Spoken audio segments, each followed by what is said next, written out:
कि मुंबई से ताल्लुक रखने वाले मुफ्ती सलमान अजहरी एक इस्लामिक स्कॉलर और प्रीचर होने के साथ साथ एक टीचर भी हैं। इसके अलावा एग्जैक्टली उनका जन्म कब हुआ था मैं बहुत सारी रिसर्च करने के बावजूद किसी ऑथेंटिक सोर्स से ये ना ढूंढ सका, लेकिन जितने भी सोर्स मुझे मिले उसके मुताबिक उनकी पैदाइश सन 1986 में हुई थी। मगर हाँ, उनका फैमिली बैकग्राउंड काफी मजहबी। अस्सलाम वालेकुम वरहमतुल्लाहि बरकातहू। उम्मीद है आप लोग सब खैरियत से होंगे। मैं भी अल्हम्दुलिल्लाह अल्लाह का लाख लाख शुक्र है साना खैरियत से।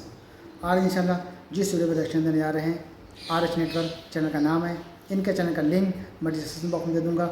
आप लोग चैनल सब्सक्राइब करिएगा और मेरी वीडियो की पूरा एंड तक देखिएगा। आज की वीडियो बड़ी इंपॉर्टेंट होने वाली है, बेहतरीन होने वाली है और अच्छी भी लगेगी आप लोगों को। ये वीडियो है मुफ्ती सलमान अजहरी के बारे में। मुफ्ती सलमान अजहरी फ़िलहाल इस वक्त हम सब जानते हैं कि उनको जेल में वो हैं, उनको सज़ा हो चुकी है और अल्लाह ताला से दुआ करेंगे कि उनको जल्द से जल्द उससे रिहाई मिल जाए और उनकी तमाम तकलीफ़ें, तमाम परेशानी को दूर करे। तो हम लोग आज ये जानने की कोशिश करेंगे मुफ्ती सलमान अजहरी आखिर कहाँ के रहने वाले हैं और वो उनकी पैदाइश क्या है और किस तरह से वो इतना नामी गिरामी बन गए, कहाँ उन्होंने तालीम हासिल करी। ये सब पूरी जानकारी मुफ्ती सलमान अजहरी के बारे में हम लोग इस वीडियो के ज़रिए जानने की कोशिश करेंगे कि उनकी पैदाइश क्या है, कहाँ तालीम हासिल की, उनका नाम ये अजहरी कैसे पड़ गया। तो ये सब कुछ इन्फॉर्मेशन इस वीडियो के ज़रिए से हम लोग मिलेगी। तो वीडियो हम लोगों को एंड तक देखना है। वीडियो एंड तक ज़रूर देखिएगा। अच्छी लगे तो उसको शेयर करिएगा, लाइक करिएगा, सब्सक्राइब करिएगा मेरे चैनल पर नए हो अगर, और अपनी राय कमेंट बॉक्स में ज़रूर बताइए। तो बिना देरी के वीडियो स्टार्ट करते हैं, फिर उसके बाद हम लोग बात करते हैं।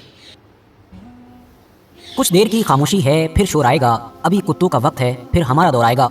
ये दरअसल वही शेर है या फिर ये कहिए कि वही कविता है कि जिसने पिछले 2-3 दिन से पूरे देश में हंगामा मचा रखा है। सोशल मीडिया पर हर तरफ यही शेर, यही कविता नजर आ रही है। वो भी इसलिए क्योंकि इसी की वजह से ही एक बहुत ही मशहूर इंडियन मुस्लिम स्कॉलर अरेस्ट हो चुके हैं, जिनका नाम है मुफ्ती सलमान अजहरी। अब मुफ्ती सलमान अजहरी ने एग्जैक्टली किया क्या है, इसके अलावा उनके ऊपर आरोप क्या है, पुलिस ने उनके साथ क्या किया है, इस पूरे मामले की अभी तक की अपडेट क्या है, ये तो लगभग आप पिछले 2-3 दिन से लगातार अलग अलग सोर्सेज से सुन ही रहे होंगे। इसीलिए इसके बारे में भी डिटेल में बात करेंगे, लेकिन बाद में उससे पहले ये जान लेते हैं कि आखिर मुफ्ती सलमान अजहरी की जिनकी इतनी ज्यादा चर्चाएं हो रही हैं, ये हैं कौन। तो दोस्तों, महाराष्ट्र के मुंबई से ताल्लुक रखने वाले मुफ्ती सलमान अजहरी एक इस्लामिक स्कॉलर और प्रीचर होने के साथ साथ एक टीचर भी हैं। इसके अलावा एग्जैक्टली उनका जन्म कब हुआ था मैं बहुत सारी रिसर्च करने के बावजूद किसी ऑथेंटिक सोर्स से ये ना ढूंढ सका, लेकिन जितने भी सोर्स मुझे मिले उसके मुताबिक उनकी पैदाइश सन 1986 में हुई थी। मगर हाँ, उनका फैमिली बैकग्राउंड काफी मजहबी यानी कि रिलीजियस है, क्योंकि उनके फादर के जिनका नाम मीडिया में मौलाना अब्दुल कयूम अजहरी बताया गया है, वो भी मुफ्ती सलमान अजहरी की तरह न सिर्फ एक इस्लामिक स्कॉलर हैं बल्कि बहुत सारी इस्लामिक बुक्स के ऑथर भी हैं। इसके अलावा इनकी मां, जिनका नाम मीडिया में उम्मुल खैर बताया गया है, वो भी दरअसल एक इस्लामिक स्कॉलर और साथ ही एक इस्लामिक टीचर भी हैं।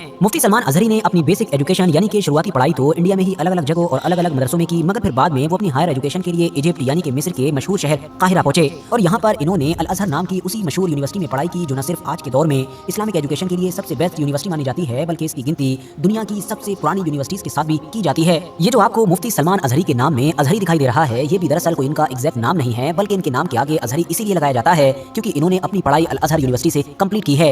यही वजह है कि आप देखेंगे न सिर्फ इंडिया बल्कि दुनिया भर में आपको ऐसे बहुत सारे मुस्लिम स्कॉलर्स मिलेंगे जिनके नाम के आगे अजहरी लगा हुआ होगा। वो इसीलिए क्योंकि उन्होंने अपनी हायर एजुकेशन मिस्र की इस टॉप और ऐतिहासिक अल अजहर यूनिवर्सिटी से कंप्लीट की होगी। वैसे तो मुफ्ती सलमान अजहरी पहले ही अपने लेक्चर्स और अपने इस्लामिक बयानों के जरिए से एक अच्छी खासी पहचान बना ही चुके थे, मगर फिर भी इनको जो एक बड़ी पॉपुलैरिटी मिली, या ये कह सकते हैं कि जो इनको पूरे इंडिया के साथ साथ दुनिया भर में पहचान मिली, वो दरअसल सन 2021 में मिली। उस वक्त जब यती नरसिंहानंद नाम के एक बंदे की तरफ से लगातार इस्लाम और इस्लाम से जुड़ी हुई पर्सनैलिटीज को टारगेट किया जा रहा था। मुफ्ती सलमान अजहरी ने उस बंदे को न सिर्फ काउंटर किया बल्कि हालात तो इतने आगे बढ़े कि उसको मुबाहिले तक का चैलेंज कर दिया। आसान भाषा में कहूं तो उसको अग्नि परीक्षा का चैलेंज किया गया। यानी मुफ्ती सलमान अजहरी ने उससे कहा कि अगर तू मानता है कि तू सच्चा है तो तू अपनी किताबों को लेकर आ और मैं अपनी किताब यानी कि कुरान को लेकर आता हूं और हम दोनों एक आग में कूदेंगे। हम दोनों में से जो भी सच्चा होगा वो बच जाएगा और जो भी झूठा होगा वो मर जाएगा। इस चैलेंज ने मुफ्ती सलमान अजहरी को रातों रात पूरी दुनिया में मशहूर कर दिया था, या ये कहिए कि हीरो बना दिया था, क्योंकि न सिर्फ इंडिया बल्कि दुनिया भर से उनको बहुत सारे इस्लामिक स्कॉलर्स और मुस्लिम मशहूर पर्सनैलिटीज का सपोर्ट मिला था। इंडिया के साथ साथ पूरे दुनिया भर के मीडिया में काफी हेडलाइंस भी बनी थी। मगर हाँ, ये अग्नि परीक्षा का जो इवेंट था, या ये कहिए कि जो ये पूरा मामला था, ये हो ना सका था, क्योंकि यती नरसिंहानंद इस चैलेंज को कबूल करने के लिए इस शर्त पर ही अड़ा रहा कि मुफ्ती सलमान अजहरी को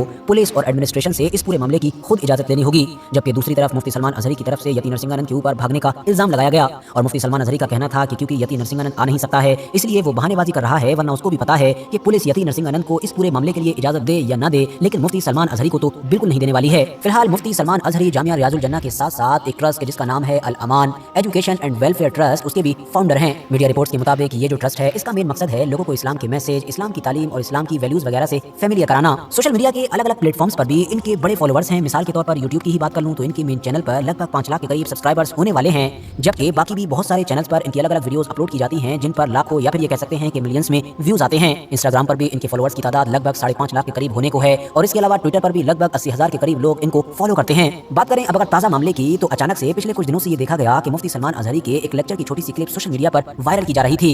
ये दरअसल उनके उस लेक्चर की क्लिप थी जो उन्होंने 31 जनवरी की रात में गुजरात में दिया था। इस क्लिप के अंदर मुफ्ती सलमान अजहरी की तरफ से वही शेर बोला जा रहा था जो मैंने आपको वीडियो के शुरू में बताया था। क्लिप को लेकर ट्विटर यानी कि एक्स पर यह दावा किया गया कि इसमें हिंदुओं को टारगेट किया गया है और मुफ्ती सलमान अजहरी को गिरफ्तार करना चाहिए। फिलहाल जब इस क्लिप को अब कई बड़े बड़े अकाउंट के जरिए से भी शेयर किया जाने लगा तो गुजरात पुलिस एक्शन में आई और गुजरात की पुलिस फौरन मुंबई पहुंची और वहां पर मुफ्ती सलमान अजहरी को पहले तो कई घंटों के लिए डिटेन किया और उसके बाद गिरफ्तार किया और गिरफ्तार करके वापस गुजरात ले गई। लेकिन दोस्तों, इस पूरे मामले के बीच भी काफी हंगामा हुआ, क्योंकि जब गुजरात पुलिस मुंबई पहुंची और घर से मुफ्ती सलमान अजहरी को डिटेन किया और मुंबई के ही एक थाने में ले जाया गया तो इस बात की खबर फैलते ही थाने के बाहर बड़ी भीड़ जमा हो गई। हजारों की तादाद में पहुंचे हुए लोगों ने मुफ्ती सलमान अजहरी की गिरफ्तारी का विरोध करना शुरू कर दिया और हालात इतने बेकाबू हो गए कि खुद पुलिस को मुफ्ती सलमान अजहरी को ही सामने लाना पड़ा, जिसमें उन्होंने पब्लिक को संबोधित करते हुए कहा कि जोश में होश ना खोएं, मैं जैसा भी हूं तुम लोगों के सामने ही खड़ा हूं और वैसे भी मैं कोई क्रिमिनल नहीं हूं। हम लोग पुलिस के साथ कोऑपरेट कर रहे हैं, हमको कानून पर पूरा भरोसा है, इसीलिए आपको भी कोऑपरेट करना चाहिए और मेरे लिए यहाँ से चले जाना चाहिए ताकि हालात और खराब ना हो। हालांकि दोस्तों, बाद में इस तरह की खबरें आई कि पुलिस ने बढ़ती हुई भीड़ पर न सिर्फ लाठीचार्ज किया बल्कि मुकदमा तक दर्ज कर लिया, कुछ लोगों को अरेस्ट भी किया गया। इसके अलावा सोशल मीडिया वगैरह को भी खंगाला गया कि ताकि देखा जाए कि इतने कम वक्त में इतनी बड़ी भीड़ कैसे जमा हो गई थी।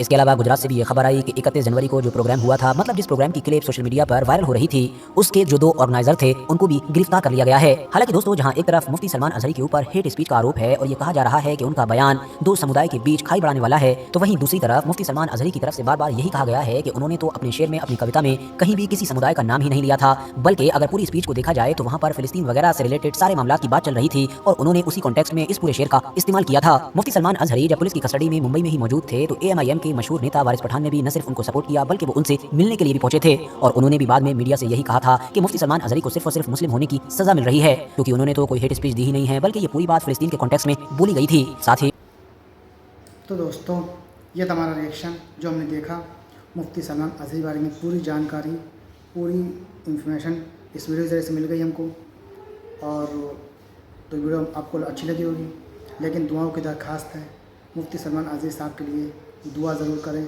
अल्लाह ताला उनको जल्द से जल्द रिहाई अता फरमाए और उनकी जो भी परेशानी तकलीफ है सबको दूर करे और तमाम मोमिन के लिए दुआ करिए, हमारे मुल्क हिंदुस्तान के लिए दुआ करिए, यहाँ भी अमन अमान सुकून हमेशा इंशाल्लाह बरकरार रहे। आमीन या रब्बुल आलमीन। तो इंशाल्लाह फिर मिलेंगे नेक्स्ट वीडियो में, तब तक के लिए अस्सलाम वालेकुम व रहमतुल्लाहि व बरकातहू।